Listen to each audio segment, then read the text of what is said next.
gabi po mga kaibigan. Tayo po ngayon ay narito sa Ngipin sa Ngipin with Rene Riquiestas. Andito po tayo sa bahay ng isang batikang direktor, artista, scriptwriter, na walang iba kundi ang superstar na si Mr. Alfredo Tikman. Pinarating na po.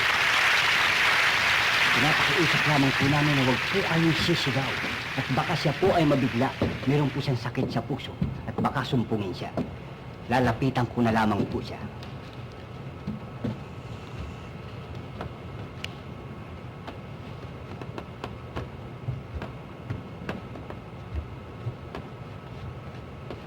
Mr. Tikman!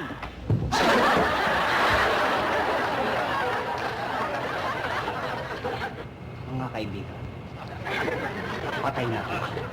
Ay, bago buhay pa ako. Buhay pa pala, buhay pa po. Kayo po kayo, Mr. Tikman. Mr. Tikman. Among lupa na. Mr. Lupa, Mr. Tikman, kayo po ay nasa harap ng kamera upang kayo ay batiin. Oh, ba't mo ko babatiin? Ano ko ito? Mr. Tikman, hindi ho babatiin. Babatiin. Babatiin? Opo. Ay, ang batiin. Mr. Tikman, ang pangit ng tignan. Pasok nyo na lang sa bisa. Mas lalong pangit tignan. Baka nanonood si Murato. Kauumpisa pa lang ng show ninyo, masarap na. Saan nanginginig ako? Mr. Tikman, kayo po ay aming pararangalan. Bibigyan po namin kayo ng tribute dahil sa inyong kontribusyon sa pelikulang Pilipino. Narito po ang ilan sa mga kaibigan ninyo na gustong magpasalamat. Pakinggan po ninyo. Kumusta na po kayong lahat? At lalong-lalo na sa aking mentor na si Mr. Alfredo Tikman. Sir! Ayun na, Tisa.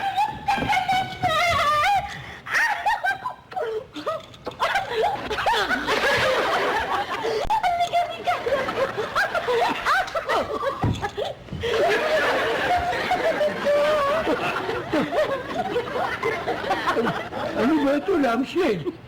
Hindi ho. Tao ho yan. Siya ho si Miss Susan Puentes, ang batikang artista na tinuruan ninyo noong araw. Sir! Kumusta ka na? Ano?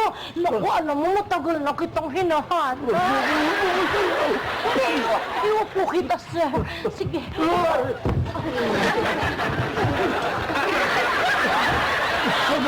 Papatay na ko yung tao. Mas pangit tignan. Ba't mo sinasaltak sa mukha ko yan? Sir, naku, mabuti na lang at nakita kita. Oh, Buti na lang, Rene. Sabi nga pala ni Rene, dito tayo magkikita. Miss... Ano ko? Miss Puentes.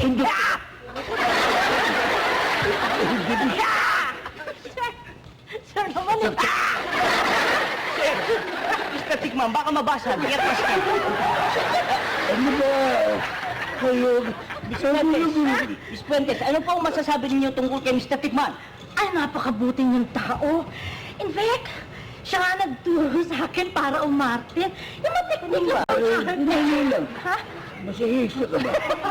Hindi mas lang nakiliti ako niya. Sir, paano? Rene, meron pa akong shooting. Ha? Abay Hindi ba? ako magtatagal. O sige. Siya nga pala, mga tagahanga, mga friends, babu.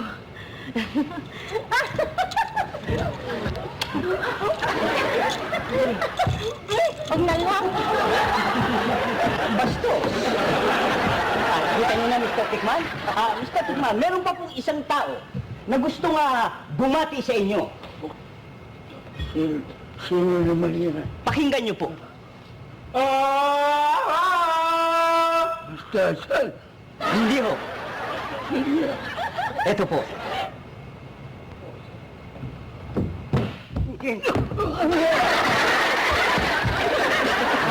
Tulungan mo!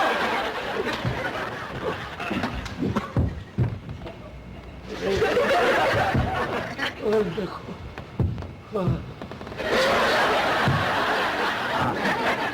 salamat ko na. Siya po si Og. Og.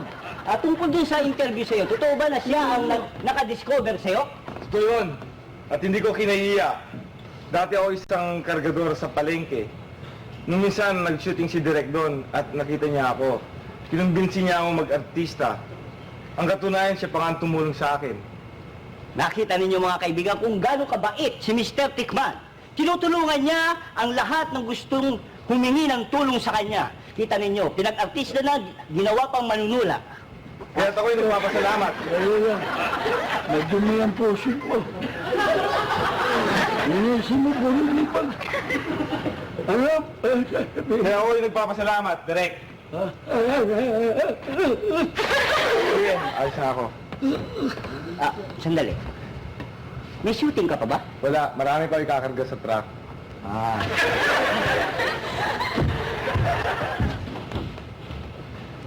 Mr. Tikman, Ayoko na. meron pa pong isa. Ayoko na, mamamatay ako dito. Isa na lang po. Parang awa nyo na, bonus ko na sa akin. Malapit na pong matapos ang program. Uwi na ako. Meron pa pong isa. Umupo po kayo. Andito po siya. Isang direktor. Si Direktor Ismael Borlasa. Direk? Hello, everybody. Hello, Rene. Hello. Hello, fans. How are you? I'm fine. Kung ako tatanungin ninyo, ha? Ay, naku. Masayang-masaya ako. Dahil sa isang tao na nagkawang gawa sa akin, kaya ako naging Emmanuel Borlasa. Kaya mga kaibigan, narito ako para pasalamatan siya, ang direktor. Turo sa akin. Kahit na ano pa sabihin na hindi ko makakalimutan itong tao nito. Sapagkat siya lamang ang gumawa sa akin ng kabutihan. Ito, yes. Mga kaibigan, siya po si Direktor Ismael Borlasa. Ang batikang direktor, hindi lamang dito sa Pilipinas, kahit na sa ibang bansa, lalong-lalo na sa mga alikaya. Ano pa ako ka, ha? Ano bumaksak doon? Nakita ko may bumagsak, dalabog eh. Mga kaibigan, ako, ito ay sinasabi ko sa inyo. Napakabuti ng taong to. Siyang palaging tumutulong sa akin. Kaya ito kailanman ay hindi ko makakalimutan. Maski kailanman. Nakakalimutan ng tayo. Sapagkat siya ang tao nagbigay sa akin ng kabutihan. Totoo yan, mga kapatid. Kahit dahil patayin niyo ko. Sabay nakuutang ng aking buhay. Ay, sumuko na. Mr. Tikman, doon po tayo sa harapan. Anong ginagawa niyo? Ayaw, umabot kayo napunta niyo sa likod. Umabot na ako. Hindi, o. Ay, hindi. Isa na lang po ito. Minumuestra ko lang po yun. Tiis na lang, malapit na matapos. Ayan. Ano po ang mga naituro sa inyo ni Direktor? Ay, marami. Huwag na. Sandali lang. Ipakikita ko sa kanila yung tinuro mo sa aking yung drama. Yung drama? Oo. Anong klaseng drama yan? Ay, naku, ibang klase. Ibang klase magturo to. Pag nagkamali ka, hinahataw ka. Yung mga malo, oo. Pag nagkamali ka. Yung mga, mga tease, mga drama, sorong ang mukha, mga galaw ng mga katawan.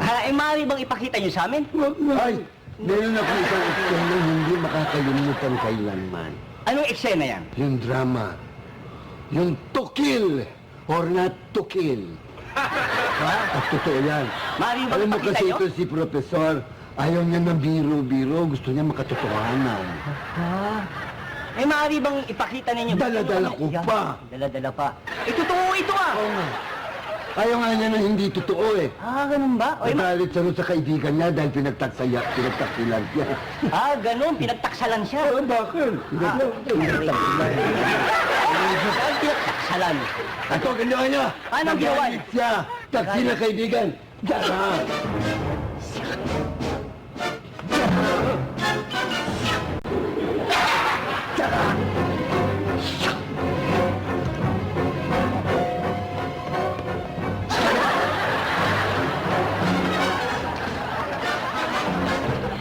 Something went wrong? Mga kaibigan, patay na po si Mr. Tikman. Ay, hindi ko naman sinasadya. Hindi mo tutuit. Aray, ako. Aray, naku. Kaso ka. Ang paro mo, tarantado. Aray, naku. Pag Pag-guest ka lang dito, tarantado ka. Kung pag-guest ka lang, ginulpi mo pa ako. Walang tukyo. Eh, natukyo kayo gumawa ng tarantado mo. Ayun gumawa ng script eh. Mga kaibigan, Homer,